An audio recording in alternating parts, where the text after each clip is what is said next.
गर्व के साथ साथ बहुत भावुक भी महसूस कर रहा हूँ, क्योंकि भावुक क्षण तो वो भी था जब झोंगो ने गोल्ड मेडल जीता था और राष्ट्रीय गान हमारा दुबई में बजा था और हमारा झंडा सबसे ऊपर फहरा रहा था। तो वो सबसे भावुक क्षण था और सबसे गर्वित क्षण था। और आज हम जिस गांव में खड़े हैं, इस गांव का नाम सिल्दा है और ये खूंटी प्रखंड क्षेत्र में है, खूंटी जिले का खूंटी प्रखंड क्षेत्र में।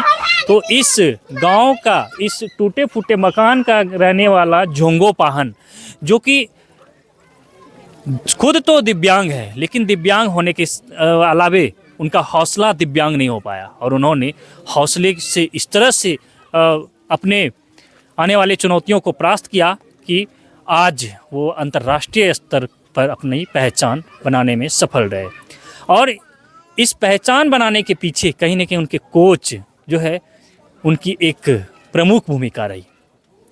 एशियन यूथ पैरा गेम्स में झोंगो पाहन ने गोल्ड मेडल जीता और एक रजत पदक भी जीता और आज वो मैच खेलकर वापस अपने गांव लौटे, जहां गांव वालों ने चंदा एकत्रित कर उनका भव्य स्वागत किया। इसके साथ जो है आज इस कार्यक्रम में उनके दोनों कोच भी मौजूद रहे। अभी हमारे साथ अभी कोच उनका जो है आशीष जी हैं और हम इनसे बातचीत करेंगे कि किस तरह का जो है चुनौतियों का सामना करना पड़ा था झोंगो पाहन को, और आपको क्या चुनौती का सामना करना पड़ा था और आज जो है आपने सफलता पाई। तो सबसे पहले तो बहुत बहुत बधाई आपको सर। धन्यवाद। आज आपने वो कर दिखाया है जो एक कोच का दायित्व तो बनता है ना। तो सबसे पहले तो आप खुद के बारे में और झोंगो पाहन के बारे में जरा बताइए। जी, मेरा नाम आशीष कुमार हुआ और मैं नेताजी सुभाष चंद्र बोस आवासीय विद्यालय स्थित तीरंदाजी केंद्र वहाँ का प्रशिक्षक हूँ। आज बहुत ही आज कैसा महसूस हो रहा है, इस पल को देख के महसूस क्या कर रहे हैं? आज बहुत ही गर्व महसूस हो रहा है और आज गर्व के साथ साथ बहुत भावुक भी महसूस कर रहा हूँ, क्योंकि भावुक क्षण तो वो भी था जब झोंगो ने गोल्ड मेडल जीता था और राष्ट्रीय गान हमारा दुबई में बजा था और हमारा झंडा सबसे ऊपर फहरा रहा था। तो वो सबसे भावुक क्षण था और सबसे गर्वित क्षण था और आज भी बहुत ही गर्व महसूस कर रहा हूँ।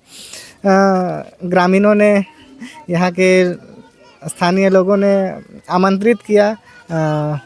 उम्मीद नहीं थी इतना भव्य तरीके से स्वागत होगा और बहुत ही खुशी महसूस कर रहा हूँ। तो जैसा कि हम स्टेज पर जब थे तो हम सुन रहे थे कि इनके जो शिक्षक थे, स्कूल शिक्षक, वो कह रहे थे कि जिस स्कूल में झोंगो पाहन पढ़ते थे उस स्कूल में ये जो कोच हमारे सामने देख रहे हैं, ये खुद जो है वहाँ पहुँचे थे स्कूल में, ये कहने के लिए कि झोंगो पाहन को हम लोग तीरंदाजी प्रतियोगिता में हिस्सा दिलवाएंगे, उनको ये सिखाएंगे खेल।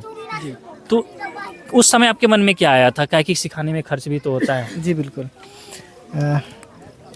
सिखाने का एक था कि मुझे मौका मिले सिखाने के लिए, क्योंकि मैं कोर्स करके आया था और उसके बाद वो स्थान नहीं मिल पा रहा था कि मैं सिखाऊं। बाकी और भी स्कूलों में मैंने प्रयास किया था कि एटलीस्ट मुझे सिखाने का अवसर दिया जाए, तो बहुत सारे स्कूलों ने नकार दिया था। लेकिन नेताजी सुभाष चंद्र बोस स्कूल के बारे में जब मुझे पता चला कि यहाँ पर ऐसे बच्चे पढ़ाई करते हैं जो कि अनाथ हैं, एकल अभिभावक परिवार के बच्चे हैं, नक्सल प्रभावित परिवार के बच्चे हैं, या बाल श्रम से मुक्त कराए गए बच्चे हैं, या वैसे बच्चे जो समाज के सबसे अंतिम वर्ग के बच्चे हैं, उनका शिक्षण यहाँ पे होता है।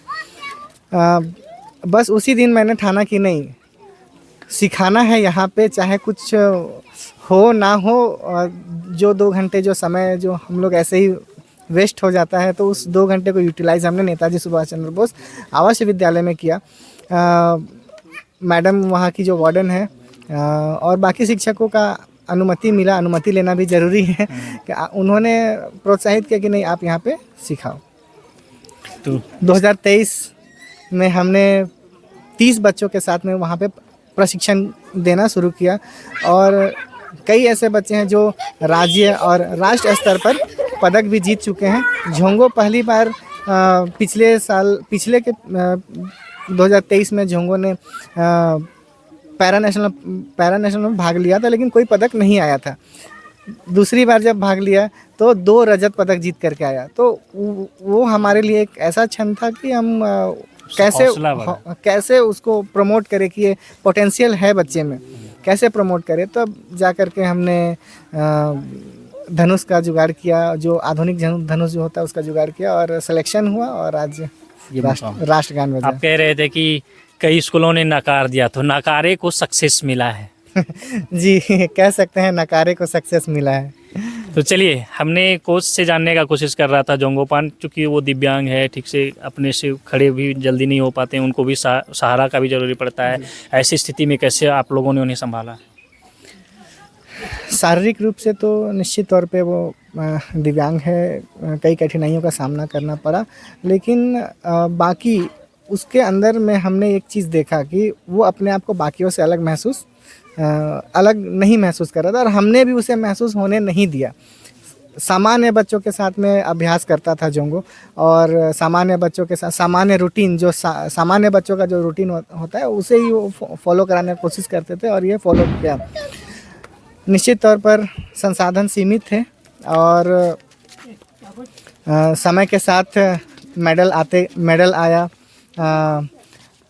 हमारे जो साथी प्रशिक्षक हैं उन्होंने शुरुआती दौर में अपना जो रिकर्व धनुष होता है वो अभ्यास के लिए दिया और जोंगो का सिलेक्शन हुआ।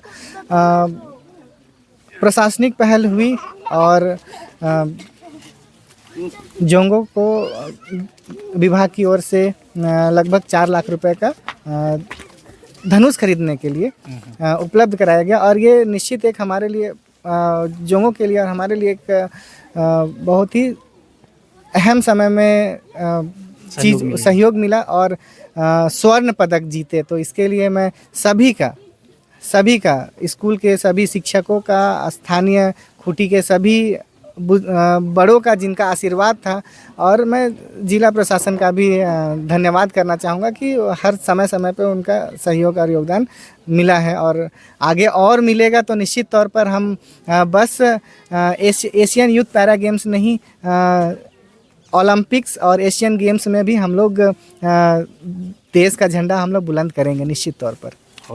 अब जो है कहीं ना कहीं हौसला बुलंद हो गया, एशियन गेम नहीं अब ओलंपिक की बारी। जी बिल्कुल।